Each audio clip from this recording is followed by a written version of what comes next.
Welcome back. Apologies, you may see a rash there and a rash on that side of my face as well. Got back yesterday afternoon from a 1,600 mile trip over to Scotland with Danny on his Road King. I was on my Bonneville. I'm still shattered, honestly. 400 miles averaging a day. Up in the Scottish Highlands, minimal motorways. It's quite hard going. Thank you to everyone, as always, for getting in touch, sharing your thoughts and opinions. Best place to do so, comment section below, and if you have a longer story, maybe with some pictures, you can email hi@tuesday@dobbs.com. Sorry, that door has just opened, so either there's a ghost or a sudden gust of wind. Let's begin converting to belt drive. Duncan sent me this. Have a listen to this. Freddie, can you please do a thing on converting from chain to belt drive, as this is something I've been thinking of, as I hate lubricating chains. I initially, Duncan, thought, God, why would someone do that? Chain to belt drive. And then I realised actually it does make perfect sense. If you convert your motorcycle from chain to belt drive, you save annoying adjustments, to the best of my knowledge, tell me if I'm wrong, and importantly, you save all of the maintenance. So yes, adjusting, but also oiling the chain. So you save money on all of the oil that you have to put on the chain over the course of its life. So I had a quick look online. This is a website I found, arhcustom.co.uk, so British company. They sell a huge number of conversion kits from chain to belt. I mean, you pick what bike, make and model that you own, and there's a very good chance that they're going to have it. I've got a very long list here of bikes that they do these kits for. I've done, for sake of argument, a conversion kit for a Triumph Bobber and Speedmaster, £963. So it's not cheap, but it's had 3 reviews, 5 stars, with the top review being, had a belt drive fitted by my local Triumph dealer. I think that's fascinating just in its own right. So a main dealer will do this conversion for you if you supply them the kit. Continuing, what a huge difference it's made to the ride. Plus no more gunk on my white wall tyres from cleaning the old chain every 200 miles. Brilliant product, good service from ARH Customs. It does say here the belt transmission is primarily made to reduce the loss of power over to eliminate completely maintenance-free riding, i.e. no cleaning and greasing, so it even improves the performance. If anyone's ever come across or ever actually done this conversion themselves, please send in your story, let me know, how was it? Is it worth a significant amount of work required? I think one mechanic rated it as 8 out of 10 for difficulty-wise to actually do this conversion. Is it worth it? How difficult is it? Has it transformed the bike? Duncan, thank you. On now to a Bosnian road trip. Freddie, attached are a few snaps I took on my 2024 European tour. France, Belgium, Germany, Austria, Italy, Slovenia, Croatia, and Bosnia. 5 weeks. 5 weeks, Gary. That is a huge trip. 9 countries in total. 2 blokes, you sound like me, with no idea. Dachau, apologies for the pronunciation there. Romantic Strasser, Eagle's Nest, and Sarajevo's abandoned Winter Olympic Village in Bosnia, to name a few places. Gary, I remember this is probably about 20 years ago. I went over to Bosnia, to Sarajevo. Couldn't believe how many bullet holes were still in all of the buildings, and we went to the train station in Sarajevo. Huge train station to accommodate the Olympics, so they made this massive station. And of course, when the Olympics left, Sarajevo's left with this huge station that is far too big for the population, so it was just like a ghost town with 2 people in a station that could probably accommodate 10,000. Very eerie place. But a fascinating country. Gary, trip of a lifetime by the look of it. Thank you so much for sending those. On now to adapting a Honda. Freddie, a few months ago I completed my CBT for motorcycles at the ripe age of 34. To those initiated, you're probably thinking, no big deal, ride around a few cones in a car park, try not to crash into those intimidatingly close spins by the fence, piece of cake. For me, it was never going to be that simple. To accommodate some nerve damage in my right hand, I had to first build a motorcycle that could be piloted entirely with the left hand. Wow, so that really is a change. Accelerator, front brake on the right hand, but you've got to switch everything to the opposite side.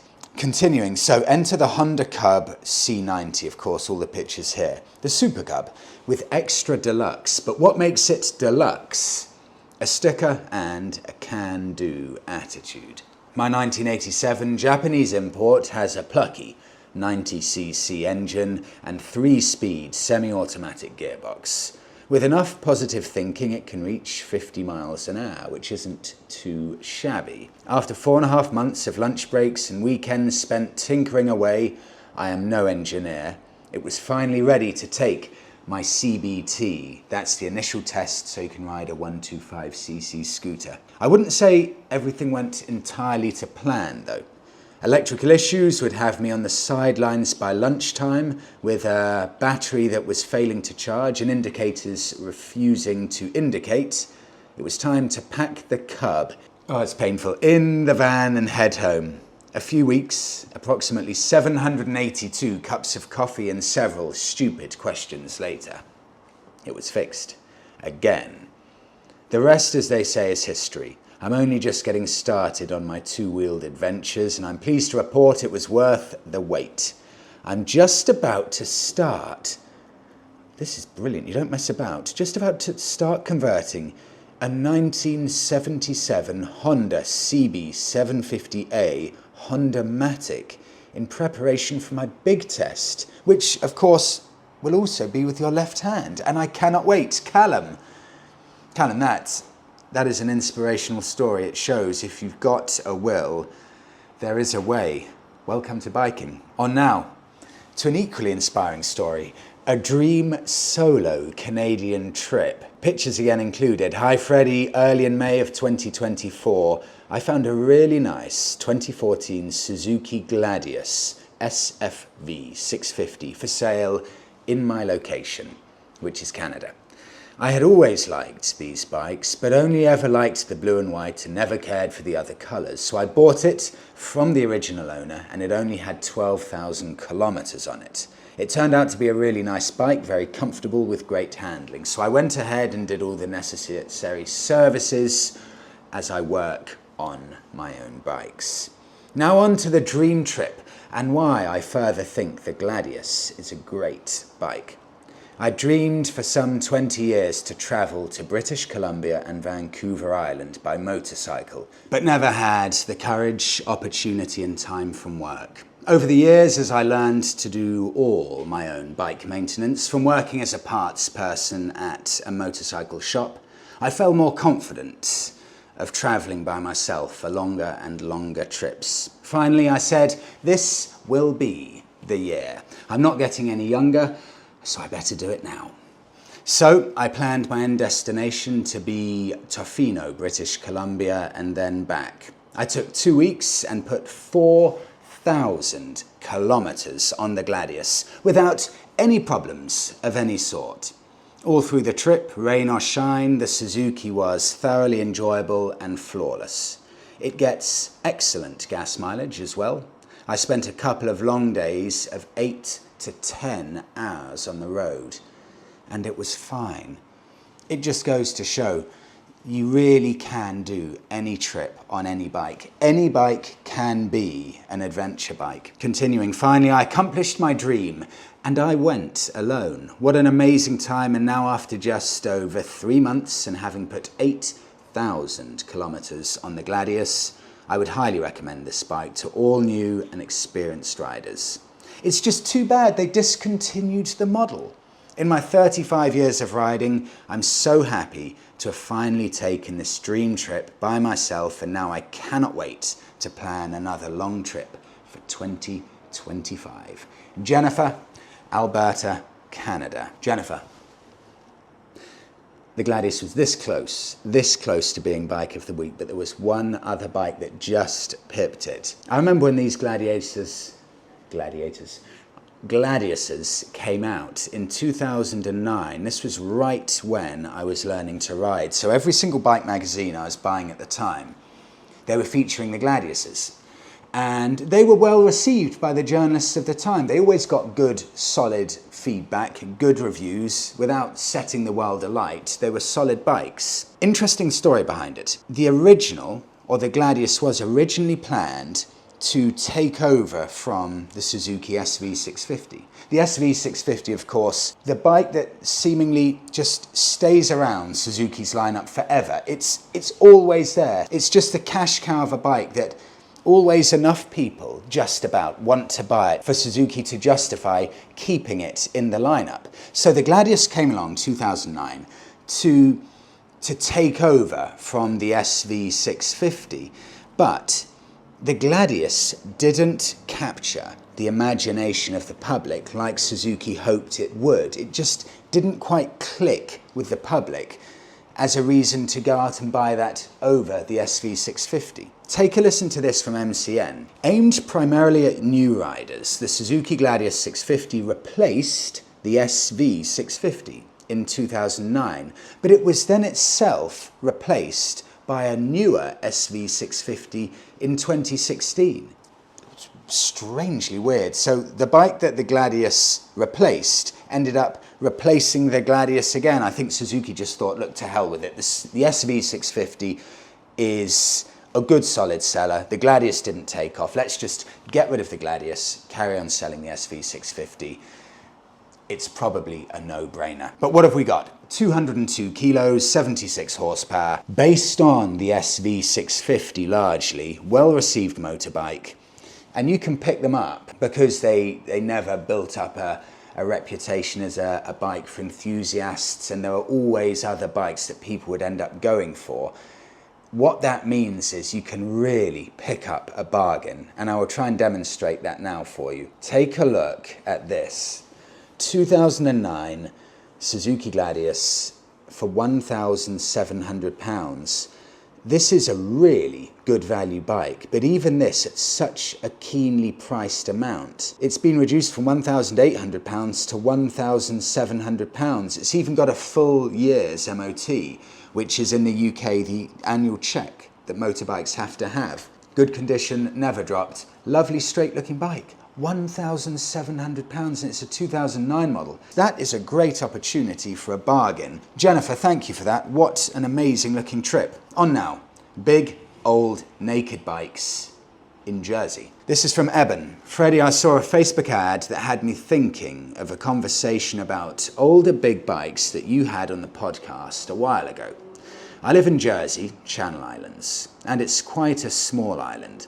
I think the issue in Jersey is supply greatly outweighing demand, because you often see lovely, low mileage examples being sold at bargain prices compared to what they would be sold for in England.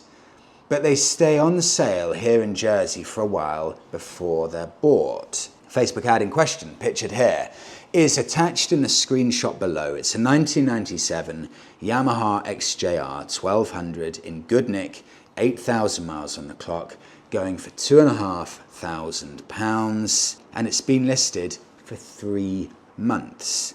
Perhaps people my age, I'm 29 years old and I have a 2007 BMW 1200 GS. Maybe people my age and younger would rather put that money towards a deposit of a newer bike with better parts availability, and maybe young people these days just aren't interested in riding bikes, full stop.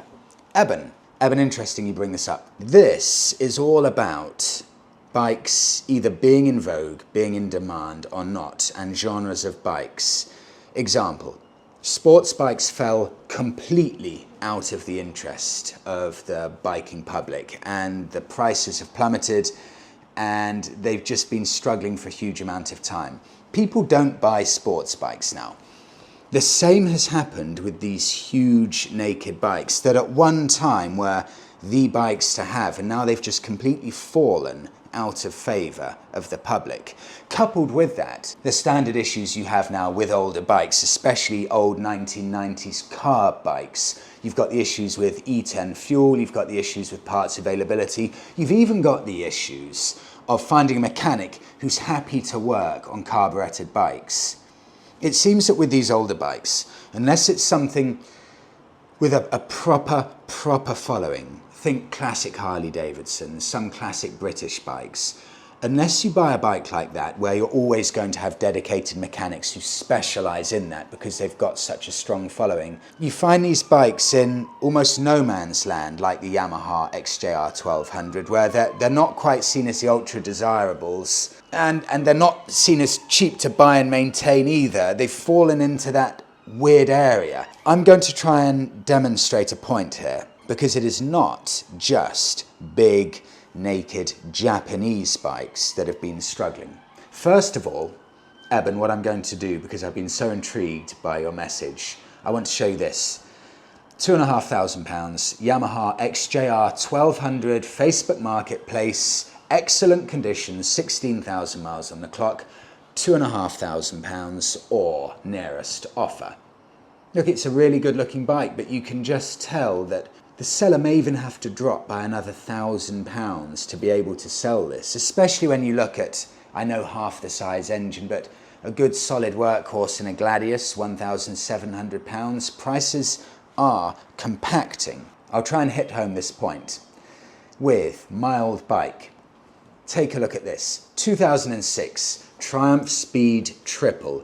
This was the bike in the day. Triumph's big super naked, 1050cc, 130 horsepower. This one, beautiful in that golden yellow colour, stunning condition. £3,200, listed 15 days ago. And clearly the owners had so little interest in it, he's dropped it to £2,700. You can see what's happening here. If you can now get this Triumph Speed Triple from 2006, then what is a 1997 Yamaha XJR 1200 worth? It's got to be worth a good £1,000 less than this, surely. This has 7 months MOT, sounds amazing, good condition, some aftermarket parts. It's good value. I'll do one more. Another Triumph. 2003, the predecessor. Triumph Speed Triple 955cc engine. So I believe, tell me if I'm wrong, this will be the carburetted model. This is 39,000, and it says kilometers on the clock. I don't know if that's Facebook being weird, but 39,000 kilometers on the clock. £1,400. I rarely ride now, regrettably selling, great bike. Please note it will be sold with original exhaust, full service, new brakes front and rear brake disc, new Pirelli Diablo tyres. This is a fully kitted out, ready to go bike, £1,400, 2003 model, and it looks to be in lovely condition. That is genuinely cheap. This comes in from MHD Second, comment on last week's YouTube video. Freddie, have a look at this. July's internal combustion engine bike sales. In the entirety of July 2024 in the UK, 8,952 bikes sold. The top selling big bike, BMW R1250 GSA, and that sold 105 in July alone.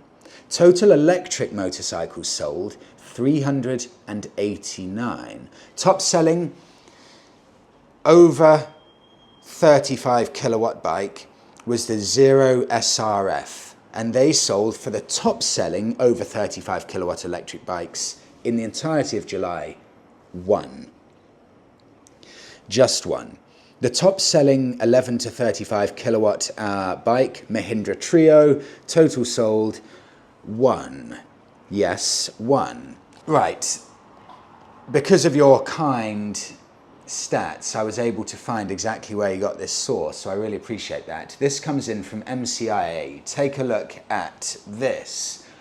You can pause this if you want to take a closer look, because they're fascinating stats, but I will read out a few that I think are especially interesting. I mean, let's just take a look. If we look July 2023 compared to July 2024, every single segment of the biking market, so for example, adventure, custom, naked, road sports, scooters, touring, every single genre is down apart from modern classics that are up in sales 15% for modern classics. Internal combustion engined motorbikes, the only sector comparing July 2023 with July 2024 that's up, the only one is the 125cc to 500cc segment. That tells us crystal clear the area of bikes that are selling best. I'll do a couple more interesting stats. We know that the BMW R1250 GS Adventure is the best-selling bike in its category. May also be people desperately buying this before the 1300 really gets going, or the fact that prices have been reduced now because the 1300 is in stock. The best-selling modern classic is the Triumph Speed 400 with 175 sales. And the best-selling bike in the 125 to 500cc category, again, Triumph Speed 400. And take a look at this. I'll do one final bit here. Here's a ray of sunshine. In the electric segment, yes, Zero have only sold one bike in July. But here's a bike I asked to test out a week ago. I haven't had a reply yet. I hope they do reply to me. The Maving. This is a real success story within the electric bike category. This is the classic-looking bike where you just lift out the batteries and you can walk upstairs with one or two batteries, depending what model you get. You just charge it in your apartment, you put them back in to start your day, whether it's commuting or short rides. I've always thought that made a huge amount of sense. And that destroys every other sales statistic within the electric motorcycle category by such a huge difference. It blows everything else out of the water, and it's a British company. Maving, success story. Thank you for sending that over. Moving on now, expensive repairs purely from dropping a motorcycle. This is in response to last week where I discussed the Honda Africa Twin that someone wrote in about, where someone just dropped his Africa Twin, £5,000 worth of repair costs to get it right. I asked, has anyone else had any horror stories, just from dropping a bike, not crashing? Barry begins. Freddie, I pulled away with my D-lock on my Triumph Scrambler 1200 a couple of weeks ago, and I warped one of my discs. The main dealer from Triumph quoted £930 to repair. Or do I take it to Maidstone Stratline for a £50 repair? What do I do? So instead of paying £930, Barry took it to Maidstone Stratline, which will be another mechanics, another motorcycle engineers, and they fixed it for £50. Shows the importance of getting a second opinion on repairs. This is from Howard.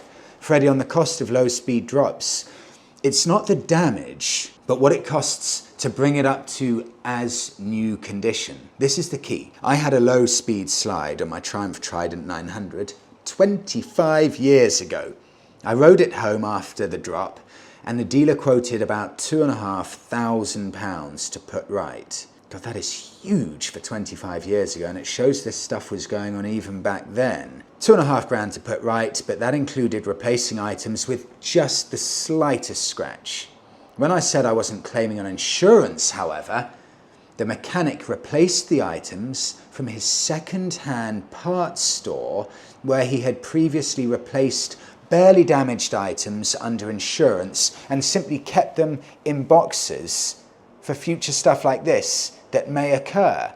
So the cost to me just from using these barely damaged items was £800 instead of the £2,500 originally quoted. Could barely tell that it had been dropped. It depends on the level of reinstatement you acquire and desire for your motorcycle. For the Africa Twin mentioned last week, for example, they could be replacing the frame of the Africa Twin, even if it had just the very slightest scratch, because of course it's in insurance companies' interest to replace as much as possible because they get more money for it. And technically, yes, if there has been the slightest scratch, for example, on the Honda Africa Twin from this drop, but it's not structural, there aren't even any dents, it doesn't affect it in any way at all.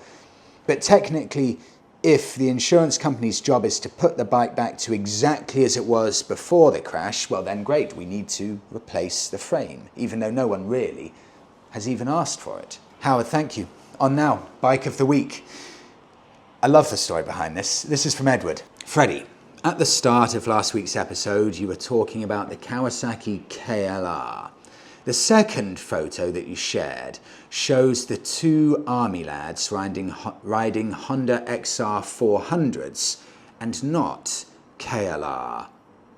And not KLRs that you mentioned. Oh, that's really interesting. The military also used Honda XR 400s, though they were just regular petrol bikes. Interestingly, I bought an XR 400 and the person I bought it off got it from the Queen's Royal Guard at Sandringham Palace, as the Royal Guards actually used Honda XR 400s to get around the palace grounds, pick up the post, cut the hedges, etc. Howard, that is a sales pitch there. So let's have a look at this. Arrived in 1996, Honda XR 400, and production stopped in 2005, so it had about a 10-year run. 400cc, 117 kilos dry weight, 125 wet, 31 horsepower. I read somewhere, I was doing some research on this. This bike has been described as the king of the play bikes. It's meant to be a stunningly good green laner. Translation for anyone who's not British, off-roader. It's reliable, it's tough, but from what I can see, and tell me if I'm wrong, these bikes, even up until 2005 when they stopped making them, they were all kickstart only. Tell me if I'm wrong there, but I believe that to be true. Incredibly highly regarded, these. I've been reading so many forums. They are praised universally by what looks like, just from reading forums, hardcore off-roaders. And even more than that, people who go desert racing, racing across sand dunes, they rate these bikes extremely highly for that kind of stuff as well. You can also chuck it in your van to go commuting, use it for the day-to-day riding, and it's light enough to strap it onto the back of a van or a 4x4 on one of those motorcycle ramps as well. Unfortunately, even though you've got all of that common sense, they're not that easy to find online. There are some available, you will find them, but they're not plentiful. One thing I was finding when I was looking at these online, because they're such excellent off-roaders, what a lot of people seem to do with them, they chuck them in the back of their van purely for off-roading, purely for green laning. So they don't do the MOTs, the annual checks on them. They don't do the roadworthiness stuff that you need to legally have it on the road. They purely use it for off-roading, chuck in the back of the van, drive it home. So you need to see if the person's bothered putting an MOT on it at all. I found one that has an MOT. 2002 model, Honda XR 400. From what I've seen, these don't hang about. So if you're interested in one and you like what you see, don't mess about, grab it. This one, £2,595, listed under a day ago. For sale is my XR 400 in very good condition, brackets, a lot better than me. It starts really well hot or cold, just had an oil and filter change, new clutch plates, fresh MOT, and is supplied with new chain and sprockets. And it's got 5,000 miles on the clock, and that is just about the straightest one I've managed to find. From an aesthetics point of view as well, I really like these. I think they're very good looking bikes. I'm not going to say that this is a bargain, because 2.5 grand for a 22-year-old 400cc Honda that's probably spent the entirety of its life being thrashed around muddy fields is a long way off a bargain. But they seem to be popular even at these prices. And as a glowing endorsement, what more could you want than the bike of choice for the Queen's Guards? I'll leave it at that. Thanks all for watching. See you in the next one.